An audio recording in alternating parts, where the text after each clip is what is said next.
फिरोज शेख जी, हमें ये बताइए कि हाल ही में ईडी प्रकरण जो हुआ है, राहुल गांधी सोनिया गांधी की ईडी बैठी थी, उनका उनका पूरा इन पर चौकसी हो गई है।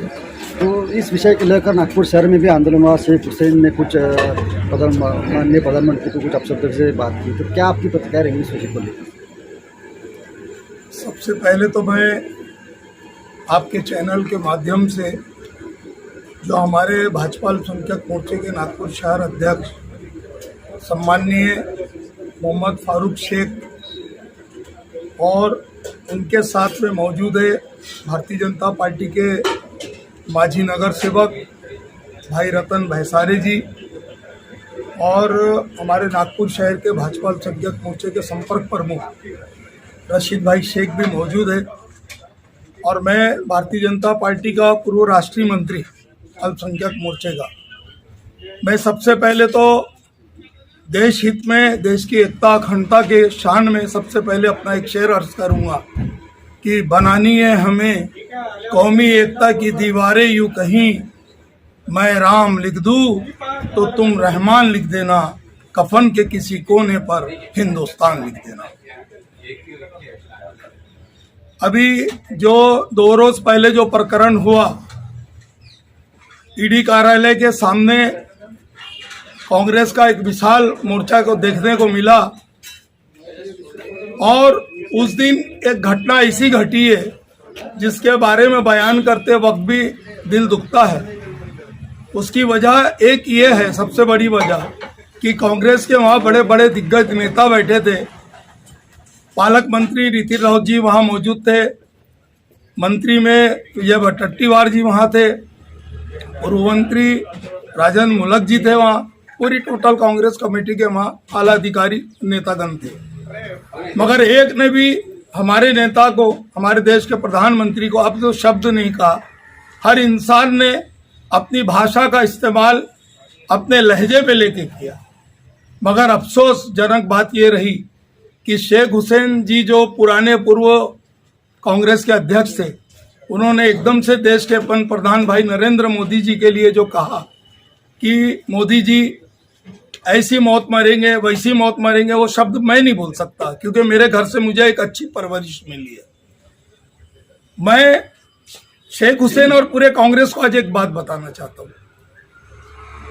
पूर्व प्रधानमंत्री स्वर्गीय राजीव गांधी जी, उन्होंने खुद पार्लियामेंट में बैठ के ये बात कहा था कि केंद्र से निकला हुआ 100 रुपया हर राज्यों में जाए तक 5 रुपये बन जाता है।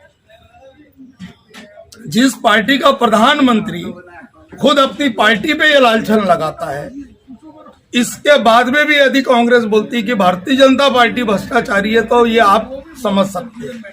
तो देश की जनता, नागपुर की जनता शेख हुसैन की इस गलती को कभी भी माफ नहीं करेगी, क्योंकि देश का जो प्रधानमंत्री होता है वो सारे पार्टियों का प्रधानमंत्री होता है। देश का प्रधान जो होता है वो देश का प्रथम नागरिक होता है, उसका सम्मान करना सबका काम है। आज मैं यही कांग्रेस के सारे नेताओं से एक बात पूछना चाहता हूं आपके इस चैनल के माध्यम से। आज देश में इतने प्रधानमंत्री बने, एक भी प्रधानमंत्री ने देश हित में ये नारा नहीं दे सका, सबका साथ, सबका विकास और सबका विश्वास।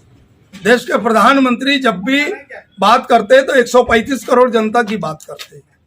अभी बीच में अजान का बवाल बहुत चला है। अरे देश के प्रधानमंत्री की उस क्लिप को भी देख लीजिए आप एक बार। प्रधानमंत्री का भाषण चल रहा था और एक राज्य में अजान हो रही थी जहां प्रधानमंत्री का प्रोग्राम चल रहा था, आपने अपने भाषण को रोका अजान तक। तो कुछ छुटभैया नेता होते, आज तो हर चीज साहब आप देख रहे हो, बस सस्ती कोई चीज है तो बस नफरत है, उसको फैला दो बस। तो मैं इस बात की बहुत निंदा करता हूं और आने वाले वक्त में मैं कांग्रेस के नेतागण को भी यही बोलना चाहूंगा आपके चैनल के माध्यम से कि आप लोग देश के प्रधानमंत्री के शान में इस तरीके के अब्द शब्द ना बोले, क्योंकि अल्लामा जफर इकबाल का एक शेर है कि मजहब नहीं सिखाता आपस में बैर रखना, और हिंदी है हम, वतन हिंदुस्तान हमारा। जय हिंद, खुदा हाफिज।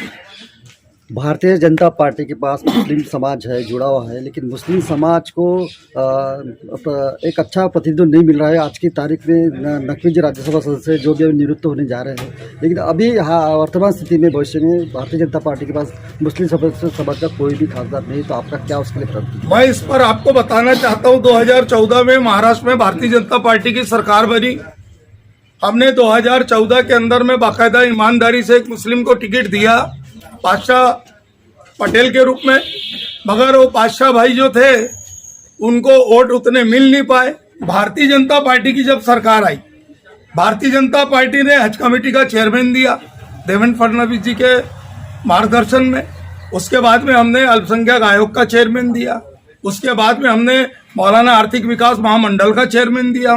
हमने उर्दू एकेडमी का चेयरमैन दिया हमने भारतीय जनता पार्टी ने। मैं आपके चैनल के माध्यम से आज पूछना चाहता हूं, कमोबेश 3 वर्ष होने में आ रहे हैं, मगर ये तिगाड़ी सरकार जो है, 3 आटों के चक्कों की पहियों वाली सरकार, इन्होंने अभी तक कोई खाते का वाटअप नहीं किया है। कांग्रेस और राष्ट्रवादी कांग्रेस की करनी और कतनी में यही फर्क है। भारतीय जनता पार्टी जो बोलती है वो करती है। रही बात आपका सवाल था, हाँ, विनोद तावड़े साहब कैबिनेट मंत्री थे महाराष्ट्र के। विनोद तावड़े साहब को अल्पसंख्यक का कैबिनेट का दर्जा दिया गया, उन्होंने उस दर्जे को बाखूबी निभाया। और जितने अल्पसंख्यक समाज में जितने बोर्ड मंडल समिति आती है फारूक भाई, वो सबको देने का काम विनोद तावड़े साहब ने किया।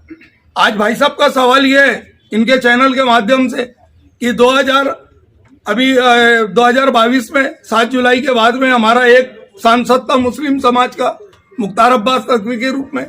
अभी उनके जाने के बाद में उनका दायित्व कौन निभाएगा? तो मेरा जवाब वही है, विनोद तावड़े साहब। जब विनोद तावड़े महाराष्ट्र को संभाल सकते हैं, तो भारतीय जनता पार्टी में ऐसे कद्दावर नेता है जो अल्पसंख्यक डिपार्टमेंट को संभाल सकते हैं। अब मैं आपको बताता हूं, जाति समीकरण के हिसाब से हिंदुस्तान के अंदर में सबसे जो बड़ी मुस्लिम पॉपुलेशन किस राज्य में, वो मैं आपको बताता हूं। सबसे बड़ी पॉपुलेशन है यूपी के अंदर में, उत्तर प्रदेश में। तो वहां पर हमने दानिश अंसारी को कैबिनेट का दर्जा दिया जाति समीकरण को देखते हुए। और हमको देश के प्रधानमंत्री जेपी नड्डा, राष्ट्रीय अध्यक्ष और माननीय नितिन गडकरी साहब पे पूरा विश्वास है। उस पद को कहीं ना कहीं किसी न किसी मुस्लिम नेता को लाके वो देने का काम जरूर करेंगे। और नहीं भी देने का काम किए तो जिसके भी हाथ में दायित्व आएगा वो 100% वो अपना काम बराबर करेगा। इस आशा के साथ में मैं अपनी वाणी से आपसे रुखसत लेता हूं।